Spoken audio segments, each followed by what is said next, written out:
a expressão, nós por vezes temos que compensar noutros lados. Temos que ir a outros lados à procura de outras coisas para compensar isto que nos foi retirado. Hoje, enquanto nós vamos terminar o nosso estudo do livro de Filipenses, vamos ouvir falar sobre 3 coisas que são muito importantes e que neste contexto são se calhar particularmente importantes. Essas 3 coisas são harmonia, paz e contentamento. São 3 coisas que nós devemos apresentar sempre nas nossas vidas, mas nesta época, neste tempo mais estranho, se calhar devemos nos esforçar mais por apresentar estas 3 características, quer individualmente, quer como igreja. Então vamos abrir em Filipenses, capítulo 4, e vamos ler todo o capítulo 4.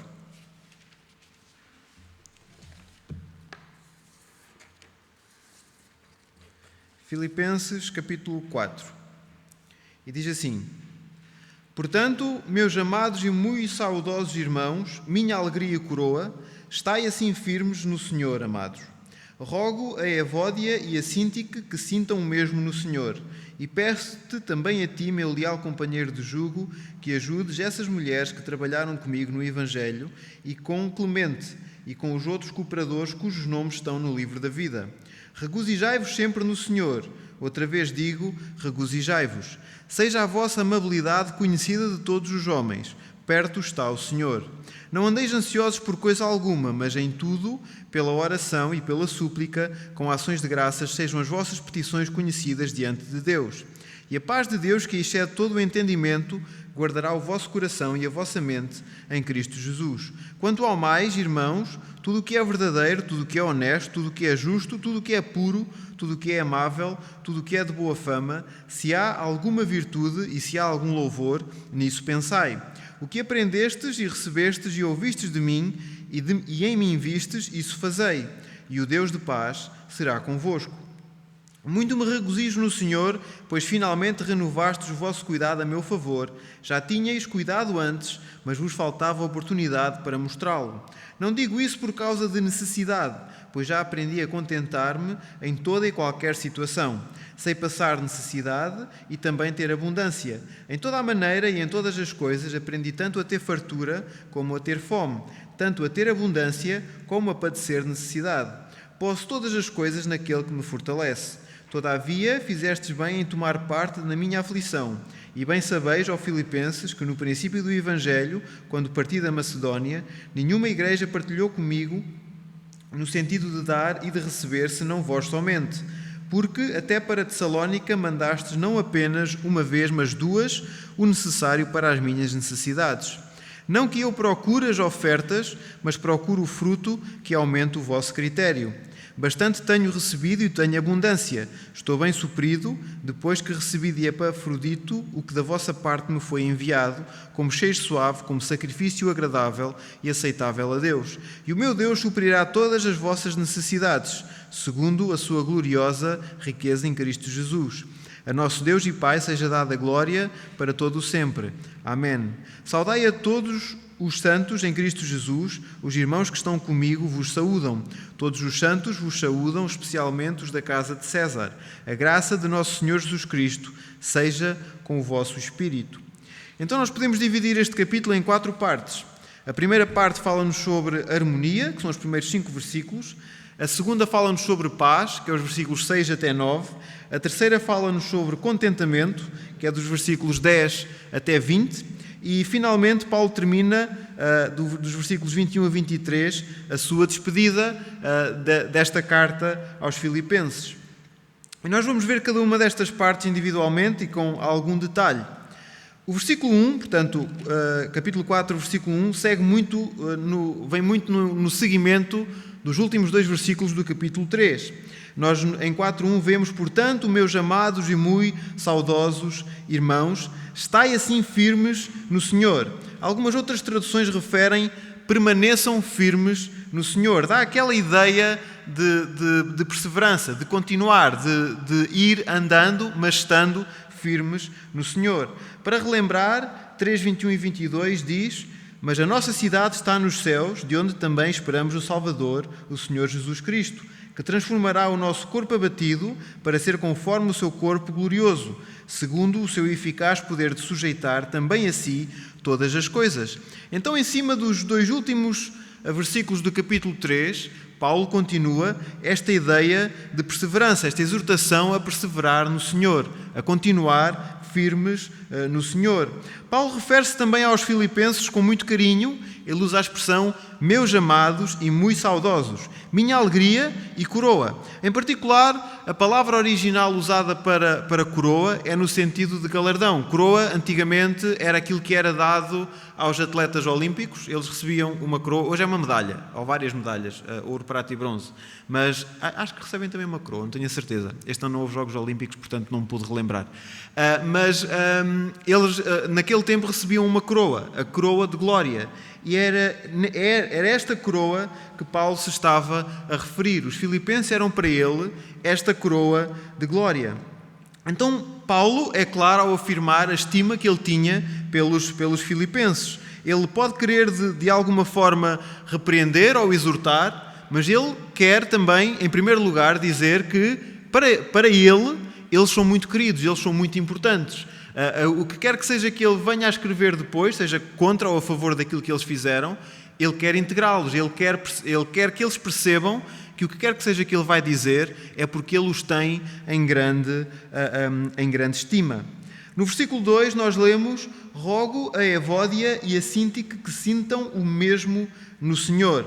Existe uma exortação para que estas duas mulheres encontrem harmonia no Senhor. De alguma forma ou por algum motivo havia alguma discórdia entre elas, e então existe a exortação para que elas se entendam e para que elas resolvam a sua discórdia. O versículo 3 indica-nos que ambas trabalharam muito com Paulo no Evangelho e então deviam mesmo resolver a sua discórdia, deviam resolver a diferença que tinham entre elas. Os versículos 4 e 5 dizem: regozijai-vos sempre no Senhor, outra vez digo, regozijai-vos. Seja a vossa amabilidade conhecida de todos os homens. Perto está o Senhor. Então, Evódia e Síntique são desafiadas a encontrar harmonia entre elas, porque quando há submissão ao Senhor, quando há submissão à vontade de Deus, toda e qualquer discórdia deve terminar. No Senhor nós conseguimos encontrar o acordo, é a oposição completa à discórdia. O acordo está sempre no Senhor.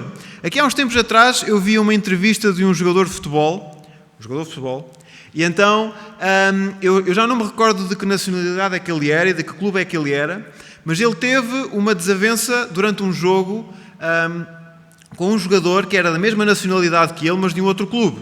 Acho que foi uma daquelas situações em que alguém queria acertar na bola, mas acertou na perna.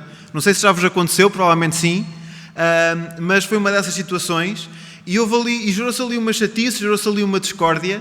E, entretanto, o campeonato teve uma pausa, creio eu, e houve um jogo de seleção. E eles dois estavam convocados para representar a mesma equipa, a mesma seleção.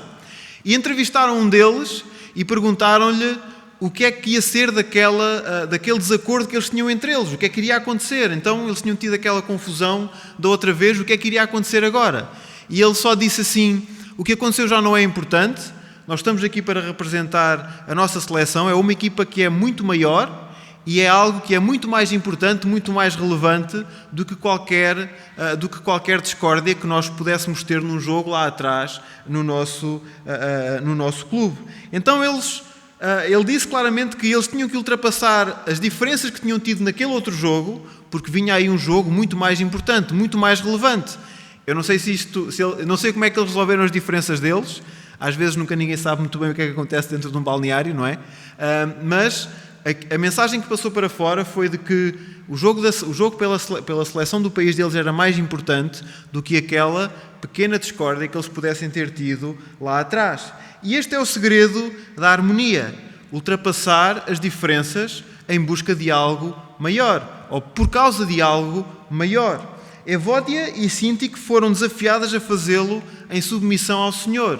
Em submissão ao Senhor, elas deviam resolver as diferenças que tinham entre elas, fosse elas qual fossem, e tivesse uma razão ou outra. Não nos é dito quem é que tinha razão, nem sequer nos é dito qual é que é o motivo da discórdia entre elas, mas elas deviam resolver essa discórdia que tinham e deviam fazê-lo em submissão ao Senhor. E connosco deve ser a mesma coisa. Quando nós buscamos harmonia, temos que fazer este compromisso, saber aquilo que é mais importante e resolver as diferenças que temos entre nós, se as tivermos, se elas existirem, em submissão ao Senhor. O Senhor é mais importante do que qualquer discórdia que nós possamos vir a ter entre nós. Com isto não quer dizer que não deve haver discórdia, não deve haver diferença de opinião. É aquela expressão de que se todos gostassem do amarelo, o que é que havia de ser do azul?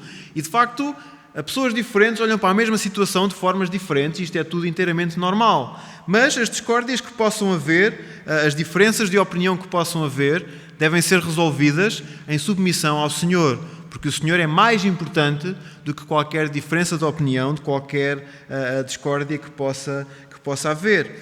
E nestes versículos são referidas 3 coisas que ajudam a manter a harmonia. Primeira, alegrar-se no Senhor. Segunda, mostrar amabilidade. E terceira, lembrar a presença do Senhor. Em particular, a primeira e a terceira, alegrar-se no Senhor e lembrar-se da presença do Senhor, lembra-nos continuamente desta submissão que temos que ter em relação ao Senhor. Aquele que é mais importante do que todas as coisas. Aquele que está acima de todas as coisas. E nele nós devemos submeter-nos e nós devemos resolver qualquer diferença que possa haver em submissão ao nosso Senhor. Então, alegrar-se no Senhor, mostrar amabilidade uns para com os outros, que é também algo muito importante quando nós procuramos de alguma forma arranjar um acordo ou resolver uma discórdia que temos com alguém, e lembrar-se sempre da presença do Senhor. Este é o segredo para a harmonia. E a harmonia é algo que nós precisamos nesta altura de mais stress, nesta altura mais diferente, mais complicada. Nós temos que mostrar harmonia entre nós. De seguida, a passagem fala-nos de paz, dos versículos 6 até 9. Logo, o versículo 6 é muito interessante. Não andeis ansiosos por coisa alguma, mas em tudo, pela oração e pela súplica, com ações de graças, sejam vossas petições conhecidas diante de Deus. O segredo da paz não é ficar ansioso. Então nós para termos paz não podemos andar ansiosos. E isto não significa que nós devemos ser negligentes relativamente àquilo que é a nossa vida. É suposto nós termos alguma ansiedade pelo nosso viver. Nós não nos devemos deixar dominar por ela. Quando a Marta estava grávida, já lá vão 4 anos e uns meses, houve uma altura que eu fui ao médico por uma outra questão qualquer e eu disse-lhe que me sentia particularmente ansioso e que pensava que era por causa de vir a ser pai, porque a nossa vida dá uma volta completa, e então eu disse que me sentia assim um bocadinho ansioso, e o homem disse-me, o médico, disse-me que ansiedade é aquilo que nos move. Nós temos que ter alguma ansiedade na nossa vida para nos podermos mexer, para sabermos aquilo que vamos fazer, para temer certas coisas também, certos passos que nós não devemos dar. A ansiedade também nos ajuda a tomar os melhores passos. Então é normal, a minha vida ia mudar, portanto era normal eu sentir ansiedade por vir a ser pai. Então é normal e de certa forma natural nós ficarmos ansiosos, mais ou menos, por certas coisas na nossa vida. Mas o que significa é que nós temos que colocar essa ansiedade, ou aquilo que o versículo nos diz, é que nós temos que colocar todas essas coisas que nos deixam ansiosos aos pés de Deus e confiar nele. A oração é a forma como nós podemos e devemos conversar com Deus e assim colocar diante de Deus as coisas que nos apoquentam, as coisas que nos tornam mais ansiosos. Sejam coisas mais difíceis, sejam coisas mais fáceis, sejam problemas maiores, mais pequenos, não interessa, é algo que nós devemos colocar nos pés de Deus. Nada é grande demais que não possa ser conversado com Deus, nem é pequeno demais que não deva ser conversado com Deus. Deus é o Deus do grande e o Deus do pequeno, é o Deus que está connosco independentemente daquilo que nós façamos na nossa vida, e Ele quer que nós conversemos com Ele sobre o que é grande e sobre o que é pequeno, sobre o que nos preocupa mais, o que nos preocupa menos. E nós devemos viver, nós devemos orar e nós devemos ter uma vida de oração e conversar com Deus, com todas as coisas que assaltam a nossa vida.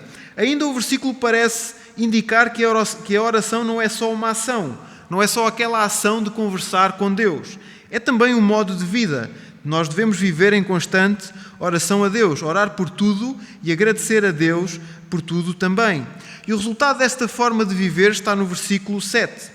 E a paz de Deus, que excede todo o entendimento, guardará o vosso coração e a vossa mente em Cristo Jesus. Então, se a oração for o nosso modo de vida, nós teremos a paz de Deus. Isto é muito bom. É o segredo para a paz nas nossas vidas. Uma vida em que o modo de vida seja oração. Um amigo meu gosta muito de culturismo, sabem? Aquele desporto em que se desenvolvem aqueles músculos enormes. Eu não sou particular apreciador, como se nota, basta olhar para mim. Mas esse meu amigo é particular apreciador desse desporto. Vamos lhe chamar de desporto e já percebem porque é que eu estou a dizer vamos lhe chamar. Então, a certa altura, nós estávamos a conversar sobre isso e sobre os desafios que há na vida de um culturista. Qualquer pessoa que pratica um determinado desporto tem os seus desafios e nós estávamos a falar dos desafios de ser culturista. E um outro colega meu diz, pois, isso é um desporto muito difícil. E esse meu colega que gosta muito de culturismo disse, não é um desporto, é um modo de vida.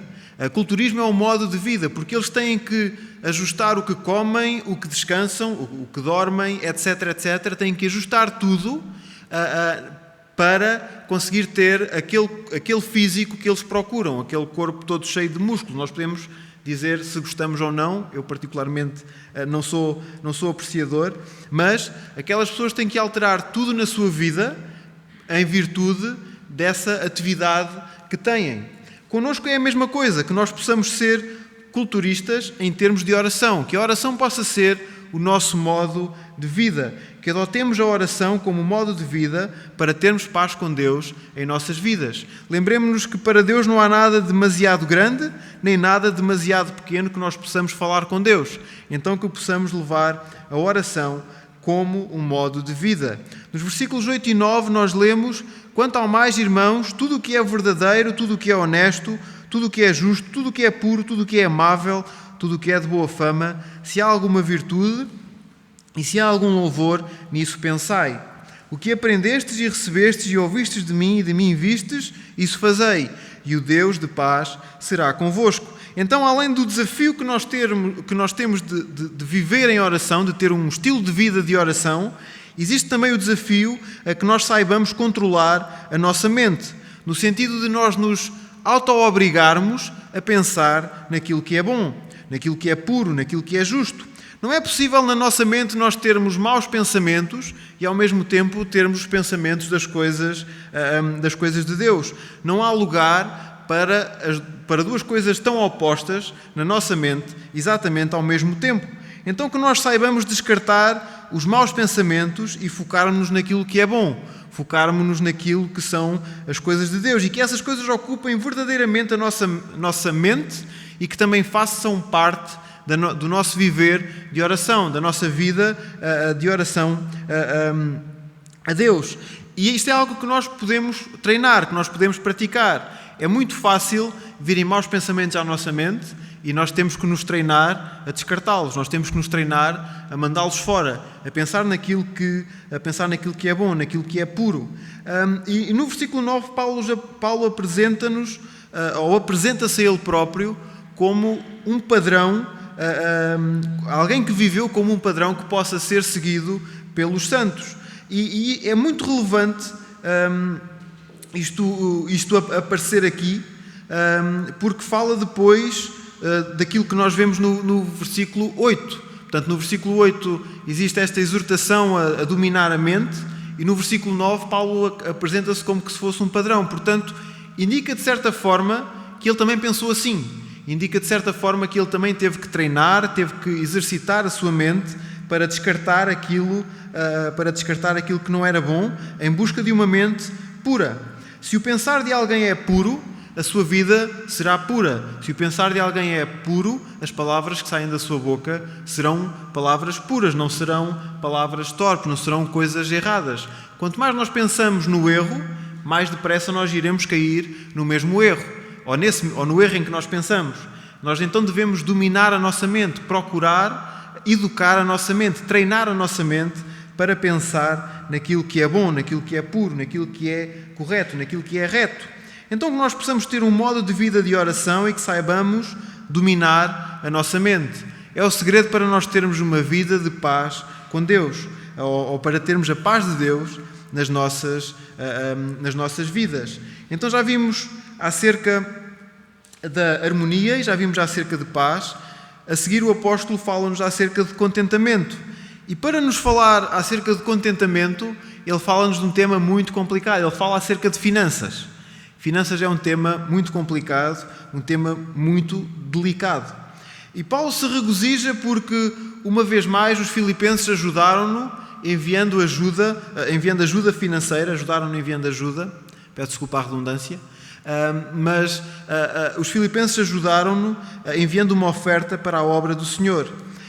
Paulo não culpa os filipenses pelo tempo em que não recebeu nada, mas de alguma forma ele exalta os filipenses porque eles desejaram ajudá-lo, mas simplesmente só agora é que foi possível. Faltou a oportunidade para os filipenses poderem ajudar Paulo anteriormente, então só agora é que foi possível. Apesar de finanças ser um tema muito complexo, Paulo parece que continua a falar com aquela delicadeza que nós encontramos no versículo 1, para não melindrar ninguém. Ele procura explicar-se bem, procura falar com todo o cuidado, respeitando a sua audiência, para não melindrar ninguém, para não criar ali nenhum problema. Ele não quer culpar ninguém, nem se está a queixar de alguma falta, mas ele indica que aprendeu a viver contente independentemente da sua condição financeira. No versículo 11 nós lemos: "Não digo isso por causa da necessidade, pois já aprendi a contentar-me em toda e qualquer situação." E o versículo 12 é particularmente importante: "Sei passar necessidade e também ter abundância. Em toda a maneira e em todas as coisas aprendi tanto a ter fartura como a ter fome, tanto a ter abundância como a padecer necessidade." Ele refere aprendi, na minha tradução refere aprendi. Há outras traduções que referem estou instruído, mas quer dizer a mesma coisa. Isto quer dizer que ele aprendeu. O viver dele ensinou-o a passar necessidade e também a ter abundância. A vida ensinou-o a ser agradecido por tudo, independentemente das circunstâncias, e ensinou-o a viver nas duas partes, tendo abundância e padecendo necessidade. Ele aprendeu o segredo para o contentamento e o segredo está no versículo 13. "Posso todas as coisas naquele que me fortalece." Então que nós possamos aprender a viver em contentamento também. Há sempre aquela coisa fácil de que é nós focarmos-nos naquilo que nos falta, naquilo que não temos, naquilo que corre mal. Parece que é sempre mais fácil, porque aquilo que não corre bem ou aquilo que nos falta parece que é para onde os nossos olhos indicam sempre. Parece que é para onde nós estamos sempre apontados. E é muito fácil nós olharmos para isso. A nossa vida, a vida de cada um, eu penso que é muito mais fácil nós olharmos para essas coisas do que para aquilo que nós temos. Há coisas que nós tomamos como adquirido e que só damos pela falta quando nos faltam. Nós agora estamos aqui todos de máscara e aqui em janeiro não estávamos todos de máscara aqui. E agora é chato estar de máscara. Parece que só damos pela boa coisa que é estarmos sem uma máscara quando somos obrigados a ter uma máscara. Então é sempre muito mais fácil nós focarmos naquilo que nos falta do que naquilo que nós temos, do que naquilo que nós temos de bom. Então em Cristo Paulo aprendeu a viver em contentamento. Isto não quer dizer que as ofertas que os filipenses lhe deram eram escusadas ou desnecessárias. Ele não está de forma nenhuma a depreciar a bondade dos filipenses. Nos versículos 14 a 17 nós lemos: "Todavia fizestes bem em tomar parte da minha aflição. E bem sabeis, ó filipenses, que no princípio do Evangelho, quando parti da Macedónia, nenhuma igreja partilhou comigo no sentido de dar e de receber, senão vós somente. porque até para Tessalónica mandaste não apenas uma vez, mas duas, o necessário para as minhas necessidades. Não que eu procure as ofertas, mas procuro o fruto que aumente o vosso crédito. Paulo fala da oferta dos filipenses como um compartilhar de dificuldades. E é essa a atitude que nós devemos mostrar quando oferecemos ou quando procuramos ajudar alguém. Partilhar das dificuldades desse alguém. Depois, com muita gratidão, Paulo lembra-os dos tempos do início do seu ministério, em que os filipenses o ajudaram não uma, mas duas vezes.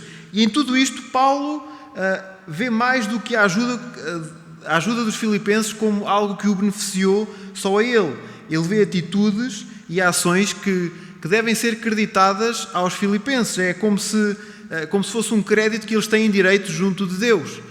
Como se fosse algo de bom que eles fizeram, e então Deus deve recompensá-los por causa disso, por causa da bondade que eles exerceram, por causa daquilo de bom que eles fizeram. Então, a ajuda que eles proporcionaram é algo que joga a favor deles. É um valor que eles estão a acumular neles próprios, não é algo que eles estão a perder ao dar. E então, ainda no versículo 18, bastante tenho recebido e tenho abundância. Estou bem suprido depois que recebi de Epafrodito o que da vossa parte me foi enviado, como cheiro suave, como sacrifício agradável e aceitável a Deus. Da parte de Paulo ele recebeu tudo. O maior valor das ofertas dos filipenses está naquilo que elas significaram para Deus. No final deste versículo, como cheiro suave, como sacrifício agradável e aceitável a Deus. Então, Paulo estava satisfeito, tinha recebido tudo, mas aquilo que os filipenses lhe deram, ele realça que é algo que não deram só a Paulo, foi algo que eles ofereceram também para Deus, como cheiro suave, como sacrifício agradável e aceitável a Deus. Para terminar esta secção, versículos 19 e 20, e o meu Deus suprirá todas as vossas necessidades, segundo a sua gloriosa riqueza em Cristo Jesus. A nosso Deus e Pai seja dada a glória para todo o sempre. Amém. Paulo experimentou a fidelidade de Deus e deixa a garantia de que o Deus que ajudou a suprir as necessidades dele, também vai suprir as necessidades dos filipenses. Como eles ajudaram os servos de Deus, então Deus irá ajudá-los também. Que então nós possamos aprender a viver em contentamento e saibamos também ajudar os servos de Deus que precisam. Mais uma vez, é muito fácil nós olharmos para aquilo que nos falta, para aquilo que está errado, para aquilo que está mal na nossa vida, para as necessidades que nós temos. É muito fácil. É mais difícil nós olharmos para o bom que nós temos. Se calhar nós devemos olhar e ver que, apesar de estarmos aqui de máscara, nós podemos estar aqui. E essa é uma grande bênção. É uma grande bênção nós podermos estar reunidos ao final de tanto tempo. Já temos vindo a reunir há cerca de um mês, mas é uma bênção enorme. Aqui, em março, não se pensava que isto fosse acontecer. Então, nas pequenas ou nas grandes coisas da nossa vida, que nós possamos olhar com contentamento para aquilo de bom que nós temos, que é muito. Nós podemos acordar, ou nós acordamos, ou acordámos hoje, nós tomamos o nosso pequeno almoço, nós estivemos com a nossa família, nós tivemos o nosso dia, vivemos o nosso dia com saúde, mais ou menos, mas com a relativa saúde, e agora podemos estar aqui a cultuar o nosso Deus. Então, contentamento. Depois dos versículos 21 até 23, nós temos a despedida. Paulo despede-se dos filipenses saudando-os. Ele não trata nenhum pelo nome, mas ele fortemente deseja que a graça de nosso Senhor Jesus Cristo seja convosco.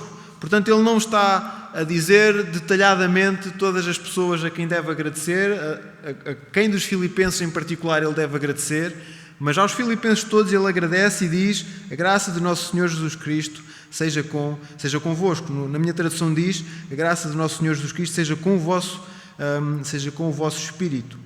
Então, em jeito de resumo e conclusão, harmonia, paz e contentamento. Nós vivemos em tempos complexos, em tempos estranhos. Vivemos uma pandemia que teima em não nos largar. Emocionalmente isto torna as coisas difíceis, torna as coisas um bocadinho complicadas. E nós temos que ser rigorosos com nós mesmos. Então que nós saibamos ter harmonia entre nós de igreja, entre nós família, harmonia dentro de nós próprios também, e que o nosso viver possa ser harmonioso num tempo particularmente mais complicado, num tempo particularmente mais difícil. Que independentemente das nossas opiniões, que nós nos saibamos unir em torno de algo que é superior, o nosso Senhor Jesus Cristo.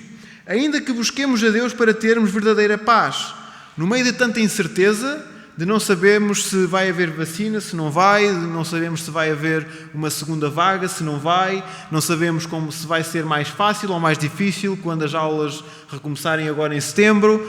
No meio de tanta incerteza, no meio de tanto não saber o que é que lá vem, que nós saibamos confiar em Deus, que saibamos adotar a oração como um modo de vida, como algo que nós fazemos continuamente. Orar por aquilo que é pequeno e que se calhar não nos chateia assim tanto, mas orar por aquilo que é grande também e que nos chateia mais. Para Deus nada é pequeno, nada é grande, e Deus está sempre à disposição para nós conversarmos com Ele sobre aquilo que quer que seja. E que saibamos também educar a nossa mente, pensar naquilo que é bom, pensar naquilo que é puro, colocar a nossa mente em funcionamento, a pensar nas coisas que são boas, nas coisas que são de Deus, para que também possamos afastar aquilo que é mau, aquilo que é errado da nossa vida, e que possamos também dar este testemunho de coisas boas, de coisas puras que vêm da parte de Deus. Que aquilo seja, que a oração, que o viver em oração e que o pensar coisas boas seja uma constante na nossa vida. E finalmente que saibamos estar contentes e alegres com o que temos. Isto pode ser especialmente complicado nestas circunstâncias em que nós estamos privados de tanta coisa. Nós nem sequer nos podemos cumprimentar quando terminar esta reunião. Esta reunião vai terminar, nós se calhar vamos fazer uma pequena roda lá fora e vamos falar, vamos nos rir um bocado, mas não nos vamos poder cumprimentar, não nos vamos poder abraçar. Isto é muito chato. E acreditem, eu sou uma pessoa muito fria e sinto falta disto também. Então há aquelas pessoas que gostam de abraçar por tudo e por nada, passa a expressão, para essas pessoas ainda é mais difícil. Mas é algo que nós não podemos fazer. Esta pandemia retirou-nos isso. Mas esta pandemia já nos está a permitir reunir. É uma coisa boa. Então que nós, em tudo, saibamos pensar naquilo que é bom, saibamos ter contentamento naquilo de bom que nos acontece. E se Deus permitir, nós devemos nos poder voltar a cumprimentar como deve ser, como nós gostamos, devemos nos poder abraçar, devemos de poder ter mais comunhão do que aquela que temos agora, mas que nos saibamos focar naquilo de bom que nós temos. E assim, como na reunião, como na igreja, que seja assim na nossa vida, que nós nos possamos focar no bom que nós temos, que aprendamos a viver com a abundância, aprendamos a viver com a necessidade, e o Senhor estará connosco em cada um desses passos, como esteve com Paulo, como esteve com os filipenses. Que o Senhor então nos abençoe e a sua palavra e nos ajude a termos harmonia, paz e contentamento nas nossas vidas.